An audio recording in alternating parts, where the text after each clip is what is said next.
What was YouTube? Zeo King Silver here coming at you on another episode of Tokusatsu Talking. Today we're talking about Tokusou Sentai Dekaranger. Though some of you may seem familiar as is the source material for Space Patrol Delta as in Power Rangers SPD. SPD emergency! Hey! We're not talking about SPD here. Yeah. Just the source material.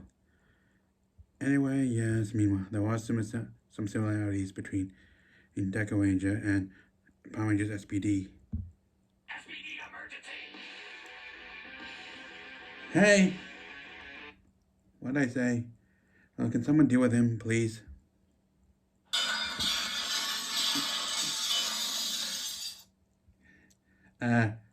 Thank you.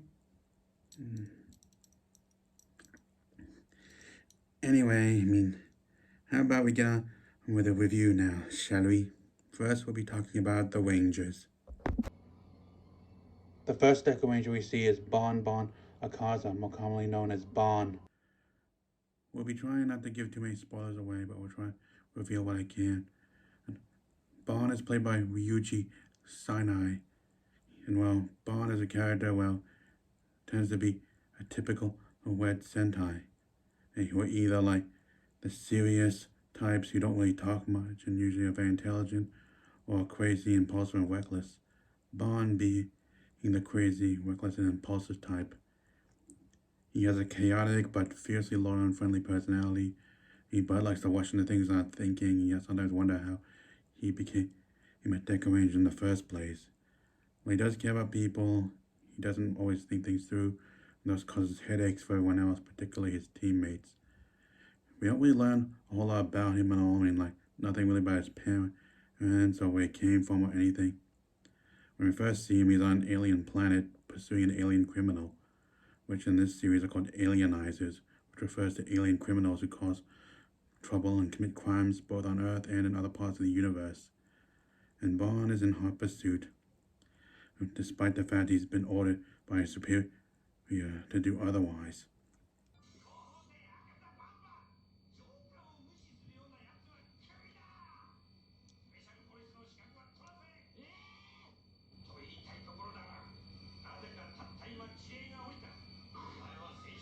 Personally, I found myself liking his Power Ranger counterpart, Jack Landers from Power Rangers SPD, portrayed by Brandon J. McLaren, as I felt like he had more character to him, is more fleshed out.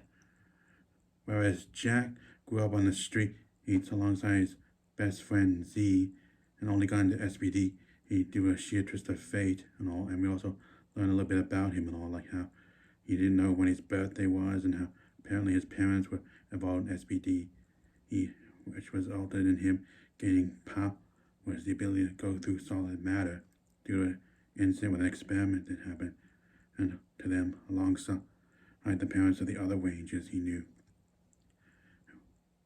And he pretty much started out as someone who didn't really care that much and was a bit of a child, but over the course of the series he grew and developed and became someone worthy of the mantle Red Ranger and became a good leader.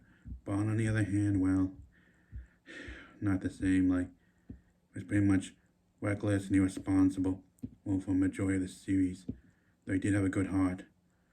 Though it wasn't until after the series ended he started maturing a bit more and everything. And he can become less impulsive and whatnot. I would say more, but I don't want to go into too much spoiler territory with that. Next we have Hoji Tomasu, the Blue Sentai Ranger. Played by Tsuyoshi Hayashi. As a character, I found Hoji to be a bit more interesting than Bon. He is second in command of the Bon, something he really doesn't like at the start. It takes a while for the two of them to warm up to one another. Originally, he couldn't stand Bon, and we later on learned that Bon had replaced his commanding officer as Deca Red, something he really couldn't stand. Also, Hoji is a bit more professional and everything, and more serious and level-headed.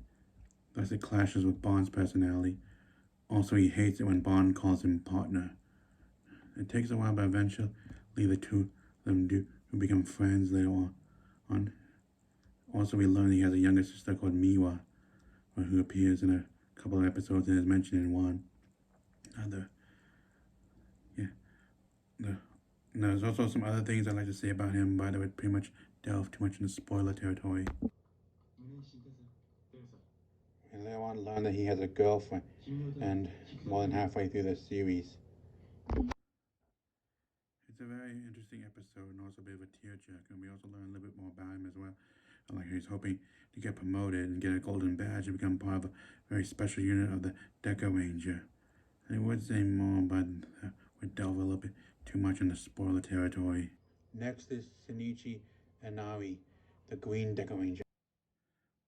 Portrayed by Yusuke Ito, he is one of the more interesting characters of Dekaranger. We learn that he's from a poor family and is one of 7 siblings. He's also the brains of the team and is shown to have a remarkable ability to think things through better than anyone else does. He's shown that he does his best thinking when he does a handstand upside down. He calls it the thinking pose.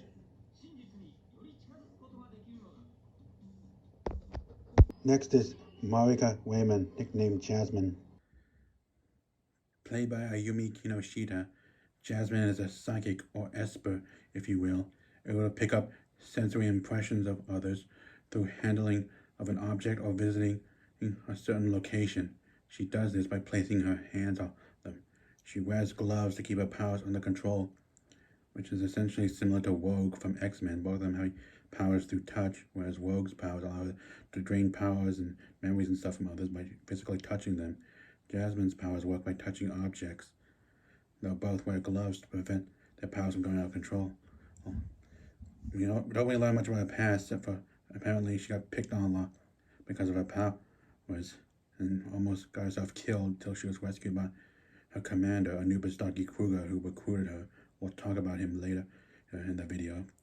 She gets along well with fellow teammate Yumiko, the two of them forming a powerful team called Twin Calm Angels. She's a very calm and collected individual. Well, always good keeping her cool and can be relied on in a fight. As for family, well, we never really learn who her parents are or if she's got any siblings or anything like that. And there is some other things I'd like to say, but that's to do with movies and specials that happen much later on down the road, and don't want to go into too much spoilers. Also, I'm not really going to be talking that much about the movies and specials in this, mainly sticking to the series. As in Dekaranger itself, none of the crossovers and whatnot. But sorry for those who were hoping to see something about the movies.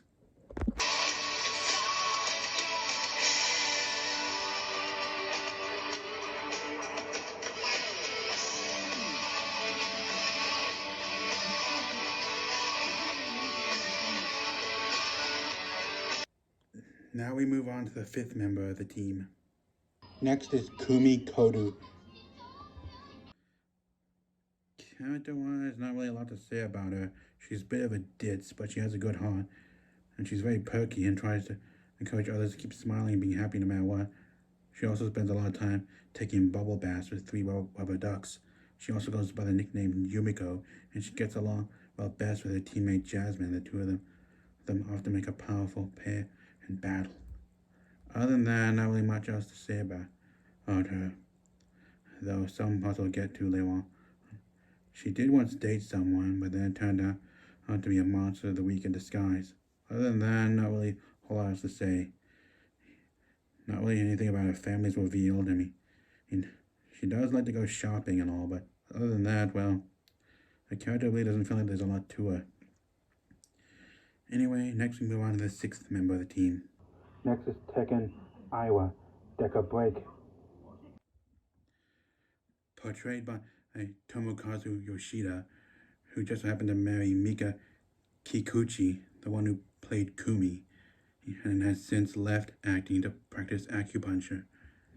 His character Tekken was a very serious individual, part of Dekaranger's elite team, known simply as SPD, and no, we're not talking about Space Patrol Delta. They're simply called Special Police Dekaranger. He's also known for his catchphrase, "Nonsense." Nonsense, goofy pants! As a character, he's kind of interesting in his own way. I mean, it takes a while for him to warm up to the others.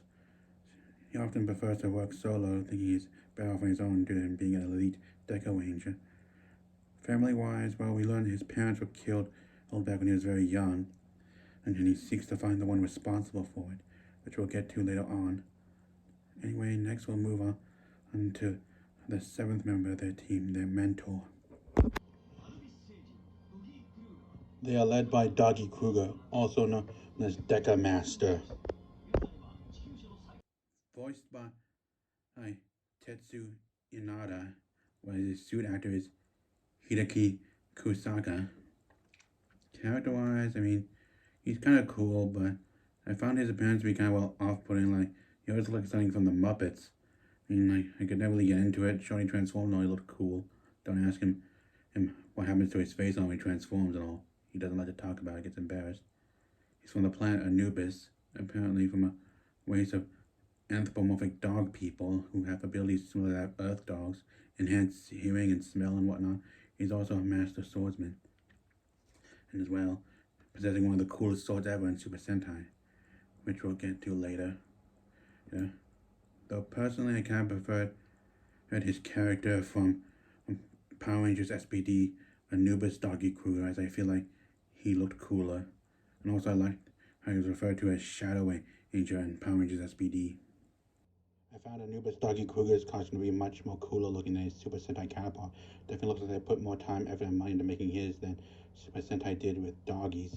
But that's just me. Also, I kind of think that Shadow Ranger sounds much cooler than Deca Master.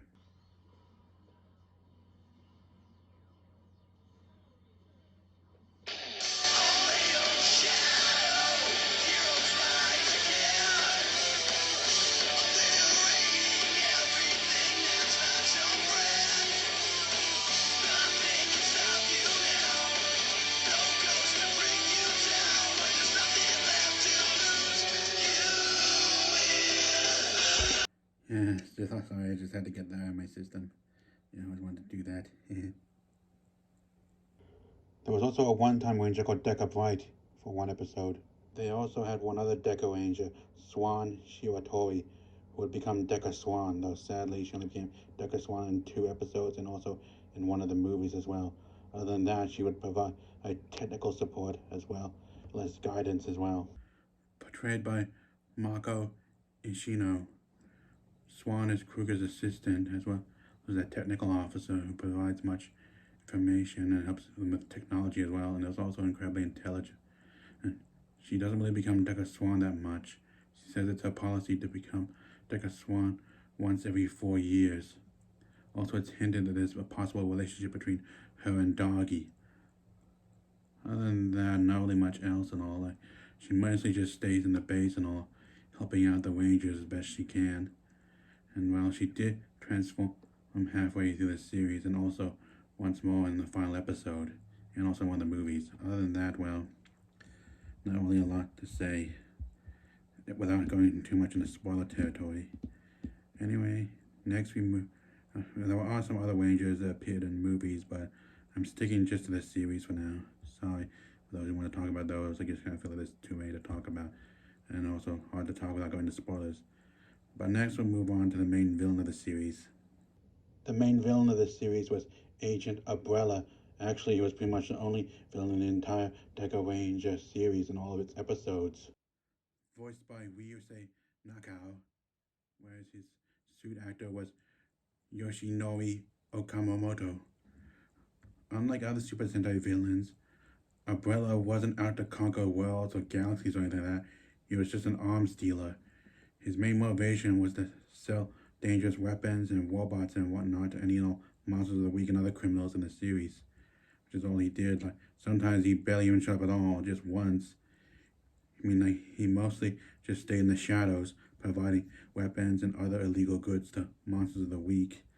It wasn't until later on he started getting more involved when he realized that the Decaranger's actions were having an effect on the crime rate, which for Umbrella was bad, since he made a living selling stuff to criminals. So eventually he started getting more involved, trying to find ways to ruin the Decaranger's names by doing things like smear campaigns and other such things to ruin their image, which he hoped would encourage criminals to start coming to Earth and start causing more trouble. And I really find that interesting. and as it was a different change from what we're used to, like always that usually like want to conquer the world or universe or something like that. But Umbrella, well, he was just out to make money. He was actually a pretty powerful villain in his own way and pretty interesting. Also, you'll notice that thing around his head. Apparently, it places him in an artificial environment, and which is similar to his home world, which has a different atmosphere than Earth's.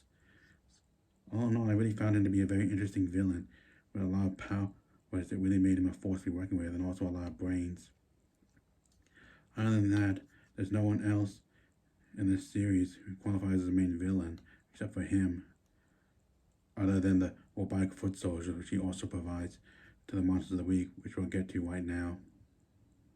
First up are the androids, the typical foot soldiers of this series. The design is pretty simple, but also I think it's also kind of interesting as well. They're the typical foot soldiers, like not really that tough and all, unless in extremely large numbers. That is used there by the main villain. And Umbrella is also sold to monsters of the week and whatnot. They usually store in these grenade-like devices, which then throw or unleash a swarm of androids, which then an attack. They have arm-mounted lasers as well as handheld short swords. Other than that, not really a whole lot to say about them, really. I mean, they're not really much of a threat unless, again, they attack in large numbers. Next is the more dangerous Batsuoid. They're the typical, stronger, more competent, more intelligent foot soldiers, though they speak only a pre-programmed alien language. They pretty much fill roles that other villains would do, since Umbrella is pretty much the only main villain in the series, and pretty much sticks to the shadows for most of the series, and only gets involved later on. And they pretty much fill the roles that you expect other villains to do. They either lead androids in battle or help out monsters of the week. They tend to be stored in these spheres with wings around them, and they tend to have arm-mounted lasers and long swords with X-shaped blades on them. Other than that, not really much else to say about them. They have a simple design, but like the androids, it's pretty cool in its own way. Next is the more powerful Egoids. They are the most powerful foot soldiers out of all three of the foot soldiers in Dekaranger. They, along with the other foot soldiers, are known as Mechanoids. And out of the three of them, Egoids are the most powerful one, and the only ones able to speak a local language, meaning whatever world they're on, they're able to speak whatever language it has or language is. They come with their own long swords, and they're master swords fighters. They also have these arm-mounted laser cannons as well. And also, as you've seen, they have very long blade-like fingers, so they pretty much rely on their swords and blasters to get the job done. And they're very powerful, with the first one almost defeating the Dekarangers, with them only winning due to their team cannon being used at the time to destroy said Egoid. I definitely found their designs to be much cooler than the others. Yeah, definitely. They tend to be stored inside these things that resemble cubes with four-sided pyramids on each side, which when activated transform into an Egoid. Other than that, not really much else to say about them. But again, I like the design very much. Anyway, next we move on to the mecha of Dekaranger.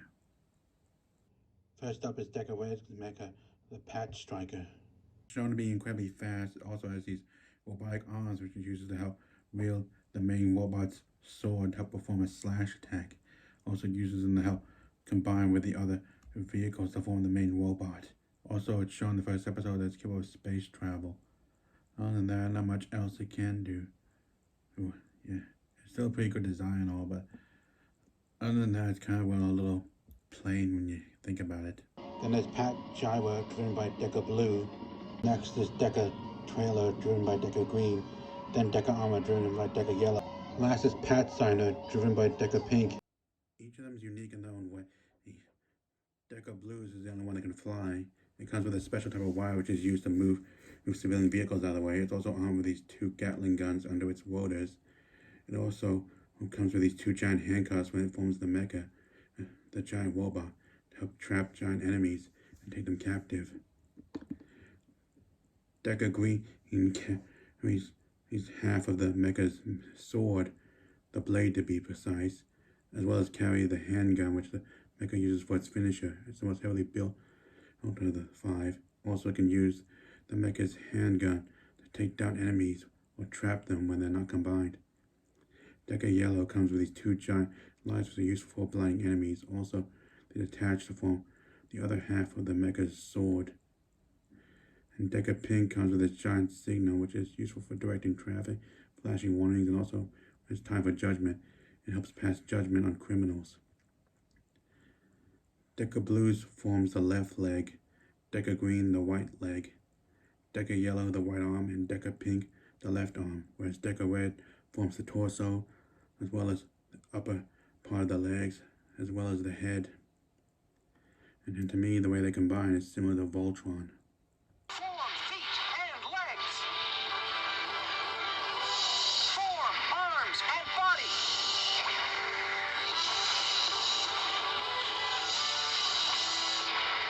And all form the head. Together they form Deca Robo. And one thing I really like about this one is that while it does have a sword, its main finisher is a giant laser gun. You wanna play rough? Okay. Say hello to my little friend. Next, we move on to Deca Breaks Mecha. Deca Breaks Mecha is a motorcycle called Deca Bike, which can change from a motorcycle to a giant robot.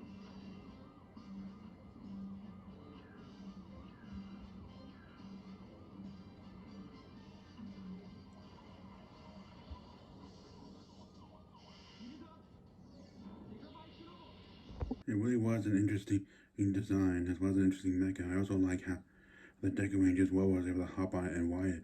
It's just like a real motorcycle. I just found that one to be cool. Also, I like what comes next as well.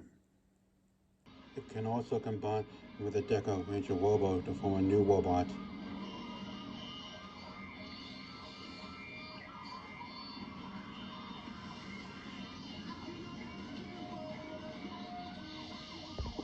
Tell me that wasn't one of the coolest combinations ever. I mean, like, did you see how it happened? I mean, I like how it hops on Deca Breaks Mecha, and as it's riding it, the two combine.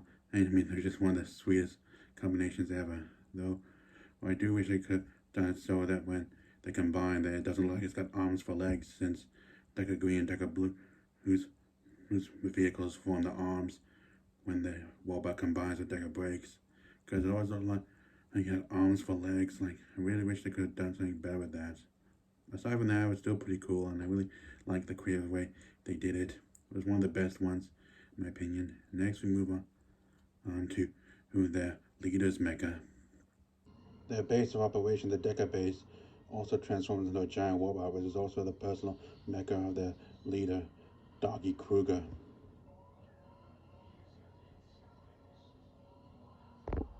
It also is where all their other mecha are stored when they're not in use, and I really like that. I mean, also, you can change to this mobile mode where it's allowed to drive around on the ground like some kind of vehicle, which is also what it needs to turn into in order to transform first.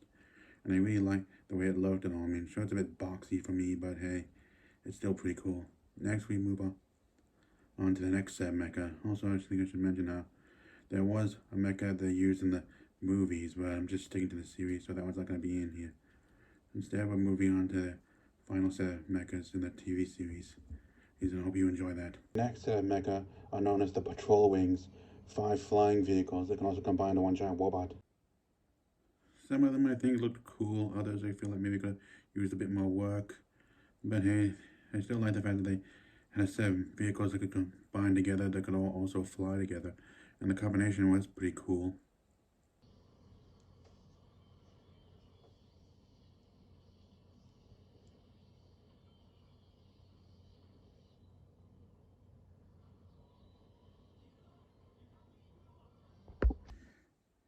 It can also transform into a giant laser gun. Yep, you heard it right, laser gun. Laser time, boys! The next part is a bit of a quick one because we'll talk a little bit about their vehicles, the ones they use normal size, as in the non-transforming mecha ones. Core 5 Dekarangers use 2 cars and a motorcycle for regular transportation. One of the cars was called Machine Doberman, driven by Deca Red and Deca Yellow. The motorcycle, which was driven by Deca Blue, was called Machine Husky. And the other car was known as Machine Bull, driven by Deca Green and Deca Pink. And also, Deca Brakes vehicle, Deca Boxer, well, it looked like a motorcycle, but it only had one wheel, and that was like a motorcycle, unicycle type thing. Still, yeah, it made it look pretty cool. And also, in the last episode in the movie, Deca Master used a helicopter, which didn't really have a name at all, and thus we didn't really do anything else. I mean, whereas I think the Deca Brakes vehicle was unique and had some interesting features, and all the vehicles of the other Deca Rangers, however, just seemed like no different than ordinary vehicles and didn't seem to do much. Well, aside from that, well, they did seem pretty cool and were fun to see. And now we move on to the next part of the review, the weapons. And gadgets. The Deca Ranger's main form of transportation was the SBD licenses. Aside from Deca Brake, all the Deca Rangers used a type of SBD license, though some used a specific one with a different color and a slightly different name and all. They pretty much all were used the same ways and all. They could be used to transform as well as use as communication devices, and also be used to help control their mechas. Their mechas cockpits either had somewhere where they could put their SBD licenses. Also was shown that Deca Yellow and Deca Pink's licenses each had unique abilities as well. Like Deca Yellows could send someone to something called the Mirage Dimension, and which helped Deca Yellow out in battle, and also Deca Pink had one called the Masquerade mode, which allowed her to take on disguises. As for the others, well, they weren't really shown to have any unique abilities themselves. They were also used to pass judgment on criminals, and they were in the judgment mode. When that happened, and they would pretty much contact the ultimate court in the universe for judgment to decide whether or not to delete, or should I say kill a criminal, or let them go. And apparently it never made a mistake.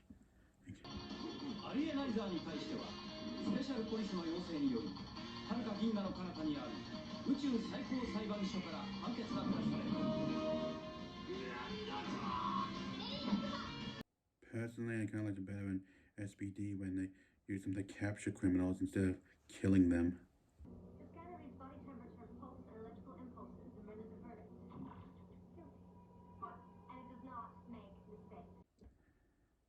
And instead of killing them, they used it to capture them instead.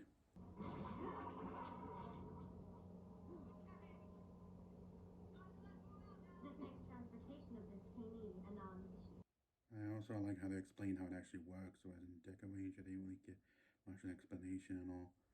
But in SBD they actually explained a lot of it, well, enough that it could actually make sense and all. And also how they're contained as well. Actually quite fascinating. We're going to blast you with antimatter fusion, which reduces you to approximately this big, this thin. Simultaneously, you're inserted into a confinement card where you're shipped off to filing until it's not necessary. I liked how in SBD they captured the villains and most of the monsters as opposed to killing them in Deca Ranger, where they like to put delete them. Yeah, that's something I really wish they had done. I wish they had captured them instead. Deca Brake's henshin device was called Brace Throttle. Unlike the other henshin devices by his teammates, Deca Brake's henshin device was worn on the wrist. Also was his main weapon, as it had a variety of different functions which allowed him to fight his opponents without having to carry any other weapons, which was pretty cool in its own way. Also, one of the Rangers in one of the movies also had a similar henshin device, but again, we're just sticking to the TV series, so I won't really be talking about that. Now we move on to the weapons. The standard sidearm was the SP shooter, a handheld laser. It was used mainly when they weren't transformed. Once they transformed, they relied on their other weapons, which were more powerful and more useful in battle against criminals. D-arms were used by 4 of the Deca Rangers in battle for close-range combat. The D-arms pretty much come in 2 types. Deca Green and Deca Blues are similar to each other, while Deca Pinks and Deca Yellows are different from the ones their male teammates use. Also, each of them is able to be used for slashing attacks, not to mention stabbing as well. They can also be combined with another weapon as well, to help use for finishers. Then there's the D-Knuckle. The D-Knuckle is used mostly for punching to help increase their punching power, but it can also be combined with the D-Arms to become laser blasters, which are used for finishers. Other than that, not really much else to talk about with them. Deca Red's weapons were dual lasers called the D Magnums. They can also combine into one single blaster, the Hybrid Magnum. They went well with the type of fighting style that Bond had, which allowed him to incorporate martial arts while also jumping and firing lasers at his opponents, and using his guns to help block attacks before finishing them off with his lasers. And now we move on to the next part of our review. All 5 of them come with special handcuffs they use to capture criminals. They're just fancy handcuffs. I mean, they don't have any special abilities. All just work the same way regular handcuffs would. Though they seem to be stuck together instead of relying on a chain. But still, they do look cool. Doggy's signature weapon was the sword known as D-Sword Vega, which had a hilt in the shape of a dog's head, and there was also a katana as well. With it, Doggy was able to take down pretty much almost any foe. He was a master swordsman, able to pull off a variety of different sword skills and attacks with it. Not to mention, and he made it look cool the way it opened up, the way the blade changed and everything. It was totally awesome. Never got tired of seeing that. And now we move on to the next part of our review. They later gained a team power-up called SWAT mode, which also gave them new blasters as well. Typical team power-up core members get in armor and stuff where they pretty much transform and gain similar appearances, not to mention similar weapons and all. It's kind of what they did with Ginga Man, though, not as cool looking or as flashy, but still, gotta admit the blasters were pretty awesome. And I did enjoy seeing the transformation, but I feel they could have added a bit more to it. But that aside, let's see we go on with the next part of our review, shall we? Next is the Team Cannon, the D Bazooka, which is a robotic dog called Canine Murphy. And this is something they hadn't done in a number of years, where the Rangers had a robotic companion who was able to transform into a weapon. They did before in some past Sentai series. He's like 5-man, but they haven't done it in a good long while. So it's nice to see something like that again. Murphy would transform from his robotic dog mode into the D Bazooka when they gave him the key bone, which essentially was this bone-like device which they would throw at him, he'd catch in his mouth and then transform. It was always fun to see them summon him and then have him transform.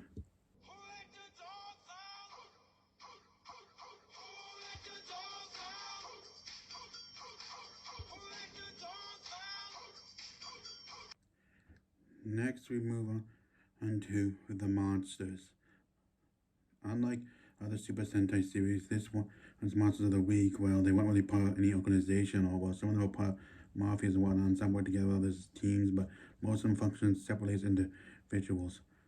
The only connection they had was Umbrella, who provided them with all kinds of weapons and gadgets, not to mention robots, both foot soldiers and ones they would pilot in giant robot battles.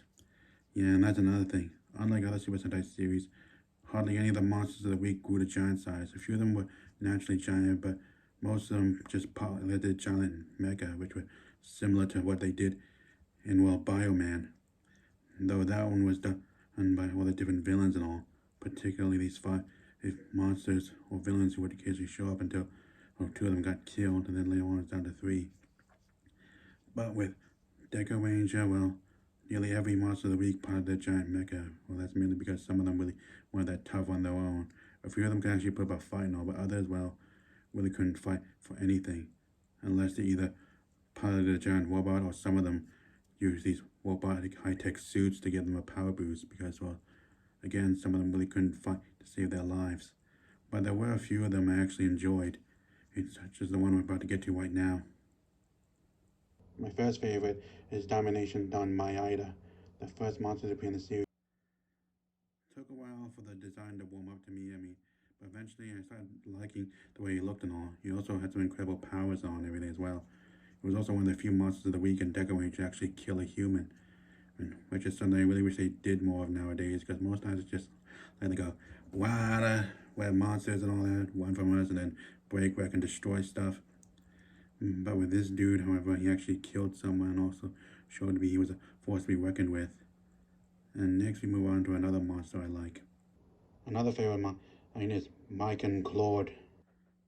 He was another one of the few monsters of the week in Dekaranger who actually killed humans.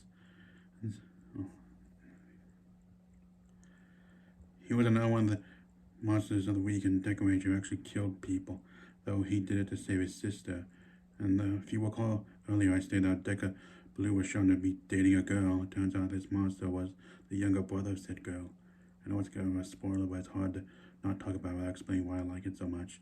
As the episode was pretty much a tearjerker and all, you couldn't help but feel sorry for him. While he was doing bad things, he was doing it to save someone he and Deca Blue both loved. And well, the episode was pretty sad, but still, I actually liked his design and all, and I liked his motivation and everything like that. He was different from some of the other monsters of the week I'd seen watching Dekaranger. Anyway, next we move on to the next part. I'll review the next monster. Another favorite of mine is Genio. He was definitely one of the more interesting monsters of the week. Well, it took a while for me to get used to his design. I eventually found myself liking it. Also, I like his history with Deca Break. Turns out he's the one responsible for killing both of Deca Break's parents, and the one responsible for him deciding to become a Dekaranger. He also showed he was one tough opponent, not someone to be taken lightly. And while I really just enjoyed watching him in action, I also enjoyed the drama in that episode. So many feels, and it was definitely worth watching. And now we move on to the next monster in this review. Another favorite of mine is the electrical monster Terry X. I was really into the design also. He's one of the few monsters of the week in Dekaranger who actually did kill people. And I also enjoyed his history with Deca Blue and Deca Yellow, which you can find out about by watching the episode. It was definitely one of the more interesting ones. He also was shown to be a real powerhouse. Also, he's one of the few monsters of the week in Dekaranger who actually grew giant size, whereas others used giant robots. And speaking of giant size, we lead up to the final and fifth monster in this review that I'll talk about right now. My fifth and final favorite is Juzian Brady.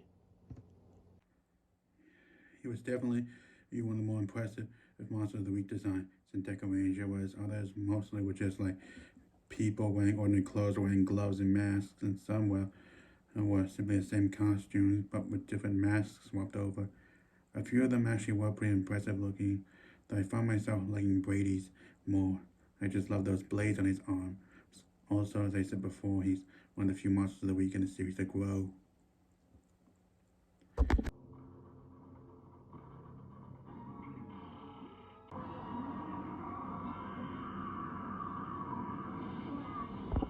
And that is it for today's episode. Hope you all enjoyed it. If you feel I missed anything, then please mention in the comment section down below. Also, sorry for not talking about any of the specials or movies and all. I try to keep things to the series and all, but only talk about said specials and movies when I feel it's necessary. But other than that, I hope you enjoy it. And also, I'm still thinking of what to do next time. But till then, this is CEO King Silver signing out.